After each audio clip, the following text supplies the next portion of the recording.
Hi, my name is Dr. Nathan Groot. I am a music instructor at the Arkansas School for Mathematics, Sciences, and the Arts, where I teach string ensemble, applied string lessons, and other music courses. Today we'll be looking at an excerpt for the concert orchestra audition. This is part of All Region for the northern half of the state. This excerpt is called March. You'll find it at number 126 in the All for Strings book 3. This is number 126. Coincidentally, the tempo is also quarter note equals 126. So make sure you have that down in your music. And then also, there's an important requirement for this audition. You have to play the higher note cues. There are sort of lower and higher notes you can look at, but make sure you're playing the higher note cues when you audition.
Okay, so first things first, we are in the key of D. Let's play a 2-octave D major scale. So start down on your C string, first finger. Let's play it together. Ready? And D, E, F sharp, G, A, B, C sharp, D, E, F sharp, G, A, B, C sharp, D, and then back down. So this means that on our C string, we're gonna have this finger pattern, same thing for the G, and then on our D and A string, we're gonna have this finger pattern. So 3-4, 3-4, 2-3, 2-3 from lowest string to highest string. So we are also in 4-4 time signature. Make sure that you remember that the first note that you play is an anacrusis, a pickup. So we are starting on beat 4, 1, 2, 3, 4, 1. Make sure that you're playing that as written with an up bow, and we'll talk about the bow some more in a moment. Overall, the rhythm is fairly straightforward. We have quarter notes, we have eighth notes, we have half notes, and we have dotted half notes. Make sure you're holding those dotted half notes a full 3 beats each time they appear. The only other rhythmic spot that might be tricky is the dotted notes there in measure 7, where we have 1 and 2 and 3 and 4 and 1. Just make sure you're thinking about the eighth notes, underlying eighth notes. 1 and 2 and 3 and 4 and 1, so that you're really feeling that dotted quarter and then eighth. Let's start by talking about the left hand and shifting, because this piece has a lot of shifting back and forth quite rapidly. So the first shift happens at the very beginning of measure 3. So if I play the 2 eighth notes before that,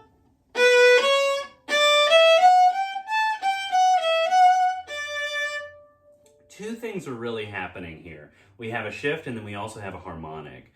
So first let's talk about this shift. We have 1, 2, 1. This goes from first position to third position. Try playing with me. B, C sharp, go back to B, let off the finger pressure. Shift your hand up to third position. Now, really quickly, something about shifting. Make sure that all of this is locked in as a unit. You don't want the thumb moving independently or the fingers moving independently. You want all of this locked in and your hand is just moving towards your face, right?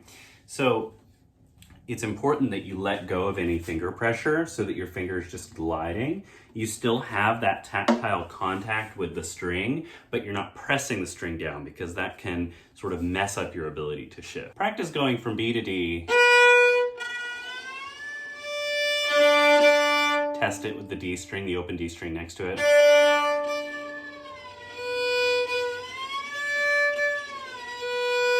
Where you can get that shift from first to third really solid, because it does need to happen quite fast during this. Now, when I say the shift needs to happen fast, keep in mind that there is a rule out there, or kind of a rule out there, that you should shift as slowly as you can get away with. I think that the main purpose of that is to make sure that you are not leaping and making a big sudden jerky movement. Make sure that you're shifting as slowly as you can get away with, meaning if you shift too slowly, you're not getting away with it. So make sure that you can shift in tempo, da da da, da da da, so that you can hit that note when it needs to come in, but you're not sort of leaping or jumping or making jerky movements. You want this to be nice and effortless and smooth. Okay, now you are in third position. Great. So we have... We're out of fingers. Now we need to play a harmonic A with our fourth finger. So we've put our fourth finger down, it's on the tip, and now we just need to flatten it out. So it's on the tip on G, flatten out for A, back for G. These other fingers have to come up too, because for the harmonic to sound, they can't be touching the string. Now, don't do this. Don't bring your fingers way out so that you lose your hand frame. Maintain your hand frame as much as you can.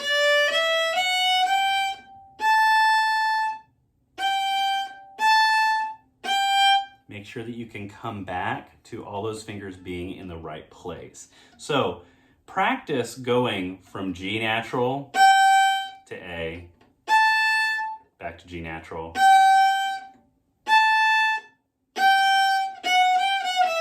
and make sure all those other fingers are in the right spot when they lift up and come right back. The next shift is just a shift down from third position to first position. That's one that we've already practiced. If you're able to do the first shift, you'll be able to do this one. It's just in the opposite direction. Another good reason to just practice going from B to D to B to D. Now, at the end of this line, going from measure 8 to 9, we have... Make sure that as you're moving from second finger to second finger, you're thinking also about the first finger behind it. Both these fingers are staying on the strings and you're just moving like this. Similarly to how we practice going from B to D, I would practice going from C sharp to E. You will hear that E ring, even though we don't have an E string. Those are our overtones. But you can also play it as a harmonic to make sure it's in tune. Or if you're not sure, you can use a tuner. For this last harmonic A that we play, this is a different case. You don't have to worry about going back to your other fingers. So feel free to let them, let them fly if you need to. Because after this, we're kind of resetting and going back to first position, right? So make sure that you can go from this to first position accurately. Measure 14 through 17. Here's our trickiest spot for shifting. Not necessarily because they're difficult shifts, but because they happen in such quick succession. So I want to practice adding a little break in between each of these shifts to allow our hand to move, okay? So that's going to sound like this, starting from measure 14. Ready? And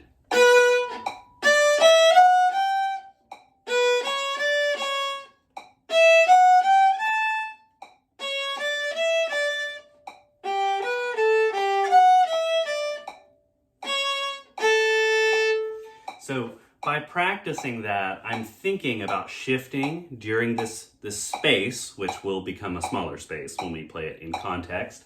But I'm thinking about shifting in that space, and I'm also making sure that I'm not shifting in any kind of jerky way, but I'm just doing what I normally do, which is glide back and forth. Once you feel like you really mastered that, try practicing it as written.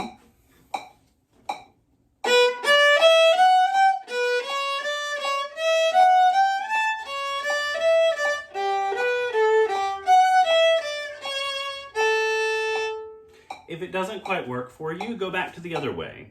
And then maybe try that other way with a space at a faster tempo, and then try it as written at a slower tempo, just to kind of bridge that gap so that you feel like you can shift between those eighth notes cleanly. So I'm gonna say something, and I don't want you to feel like you should clip these notes too much, but to hide the shift, you can add just a slight space, very slight, very subtle. Don't clip it. They're not actually marked staccato, but see how I added a little space there with the bow? So in other words, I wasn't playing this.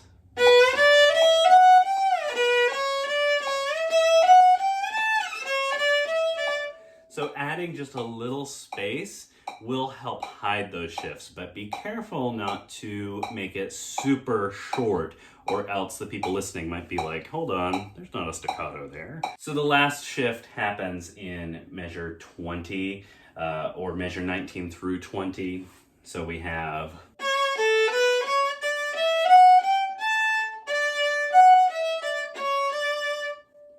So it's actually nothing new. I mean, if you have worked on the previous shifts, this one is pretty much the same. The main thing that you might want to practice is going from this harmonic A to a first finger D.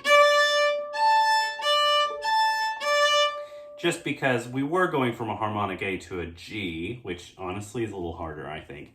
But going from an A to a D, make sure that you feel really comfortable doing that. Okay, let's talk about the bow, articulations, dynamics, that kind of thing. So we are forte. That means we're going to want a nice strong sound throughout. There's really no dynamic contrast or change. It's just forte throughout.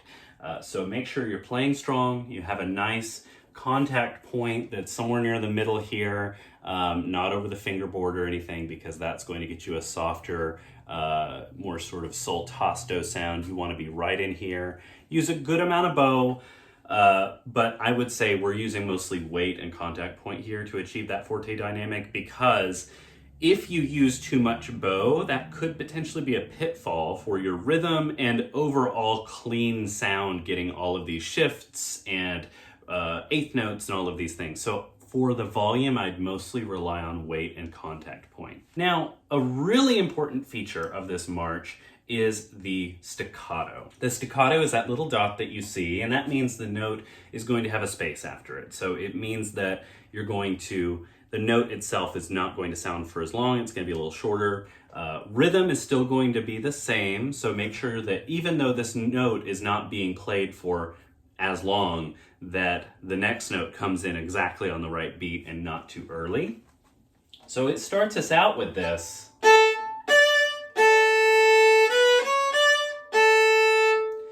If this didn't have staccatos, it would sound like this.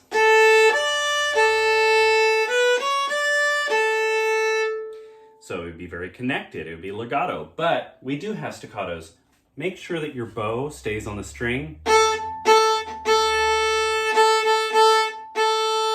And it just starts and stops and then goes again. Don't do any sort of off the string. It's not really the time or place for that. So make sure that you're just glued on the string and that you stop the bow every time you have one of those staccatos. When you do get to the point where you're playing harmonics, make sure that your bow is moving fast enough. This is one place where you do want to utilize speed. Harmonics sometimes don't sound if you don't use enough bow. Now, I will say that this harmonic, our A up here, if our first finger was there, it'd be 7th position. But this harmonic here is really the easiest one to make sound. So it won't be that big of an issue, but just a little something to be aware of. If it's not sounding, if you're not getting that, either your finger's not in the right place or the bow needs to move faster. We talked a little bit about the rhythm in measure 7, but just make sure with the bow also that you're just stopping the bow. This is a place where you can stop a little bit early. There's no reason to hold it until the very last second. You can have a little bit of a bigger gap there, and that's going to help you not only achieve the staccato, but it's going to help you place that 8th note exactly in the right place. So I would actually recommend stopping on beat 2 and on beat 4. So that would sound like this. 1 and 2 and 3 and 4 and 1. So that you can really control that placement of the 8th note and that it's right there in the right spot. And also there's staccatos over all these notes, so it fits with what the articulations are. Another place just kind of rhythmically and with the bow, another place to stop the bow, is anytime you have a tie. So the first place that happens is measure 6. Same rule. Here, you are going to want to stop the bow right on beat 3. 1, 2, 3. Again. Stop. Every time you have a tie in this piece and pretty much every piece you play for the rest of your life, stop your bow on the tie. That happens in measure 13. Make sure you're doing the same thing. Stop. Make sure you're just stopping the bow. Don't lift the bow or anything. Just stop it on the string and then go. So in measure 14, I kind of like to treat the lower notes and the higher notes as two different voices. So I like to bring those higher notes out just a little bit, which is easy to do because higher notes tend to be louder, but make them sort of a little bit different volumes and have a little bit of a crescendo through each of these. I'll show you sort of what I mean. So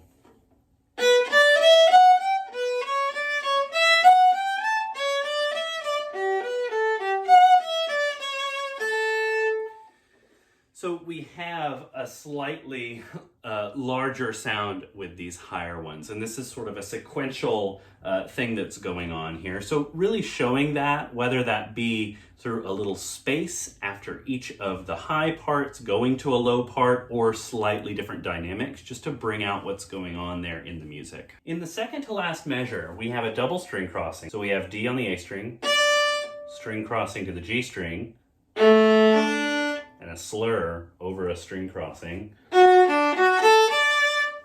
So here, make sure that you're just rocking like this. You don't need to make any kind of huge movements.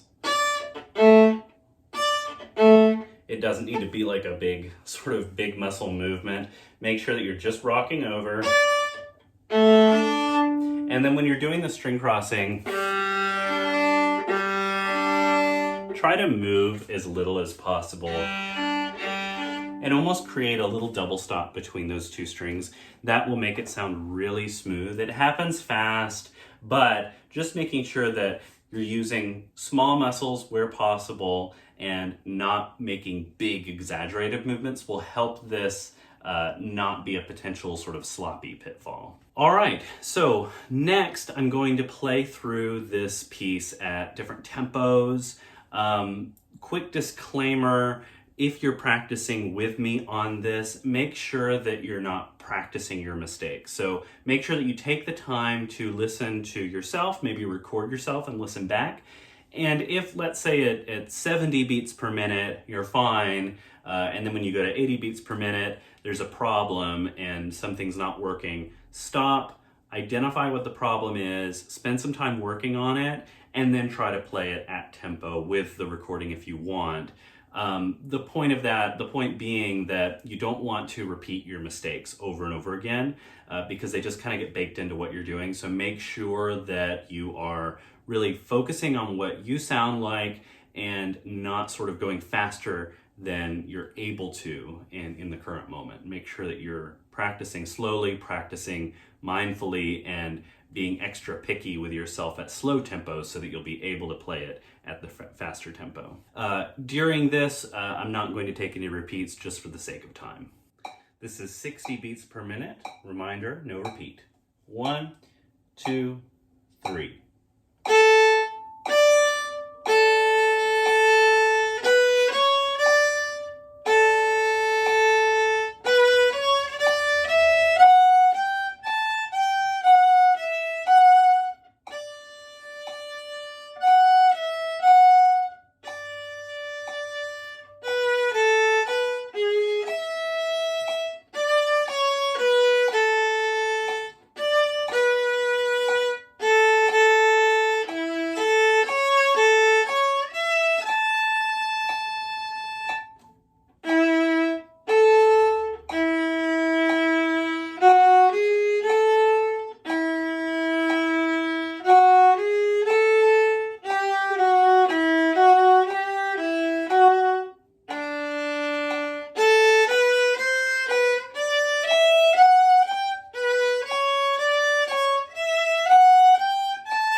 This is 70 beats per minute. 1, 2, 3.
Is 80 beats per minute.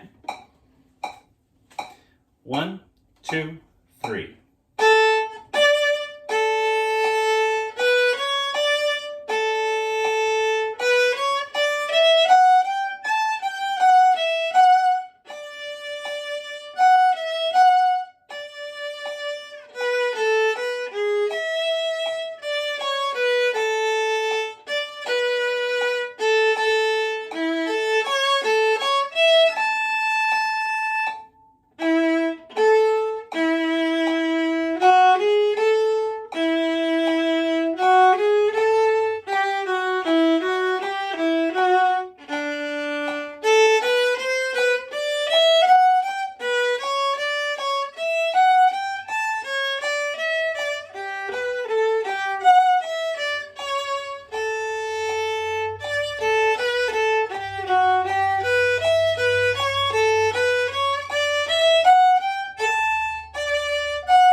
Here's 90 beats per minute. 1, 2, 3.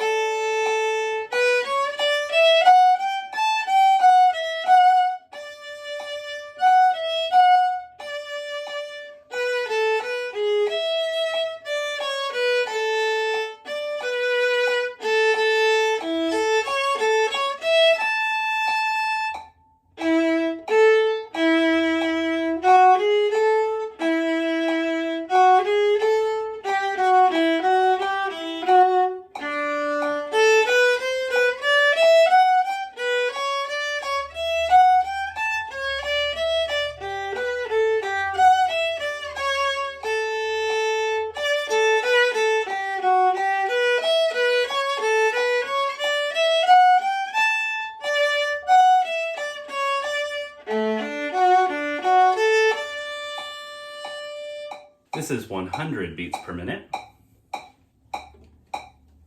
1, 2, 3.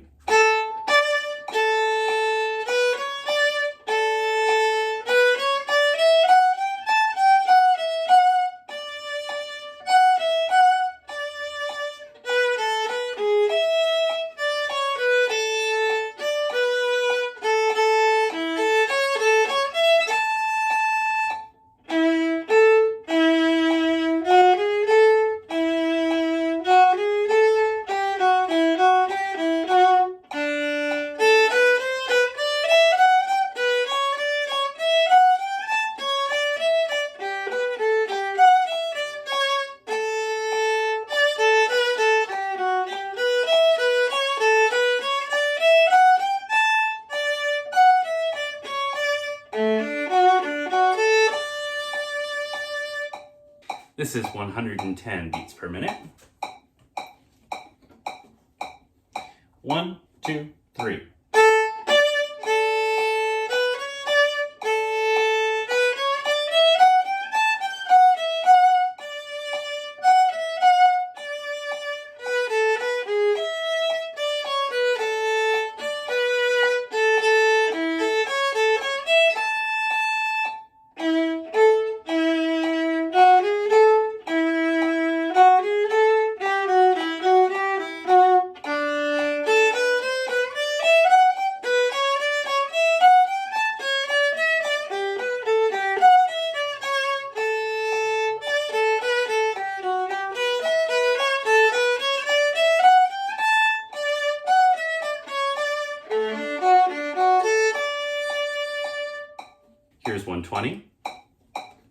1, 2, 3.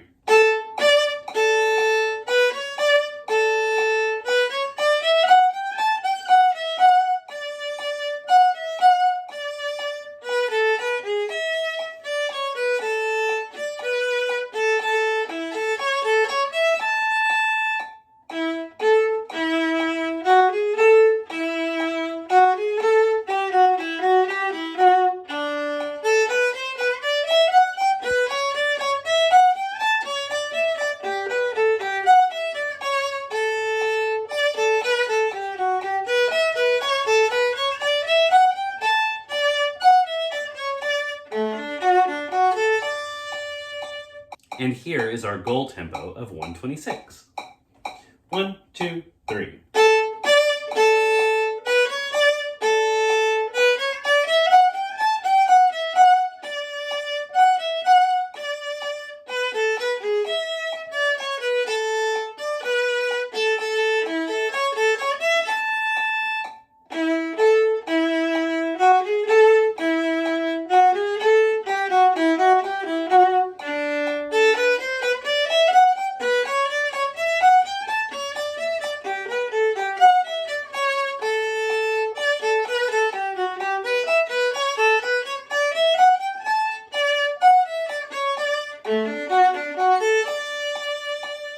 All right, so I hope that this was somewhat helpful for you. If I missed anything or sort of glossed over something, or if you just have comments or questions, feel free to leave them in the comments below or reach out to me directly through my website or any social media. I'd love to hear from you. Best of luck in this upcoming audition. I know you'll do great. And as always, happy practicing.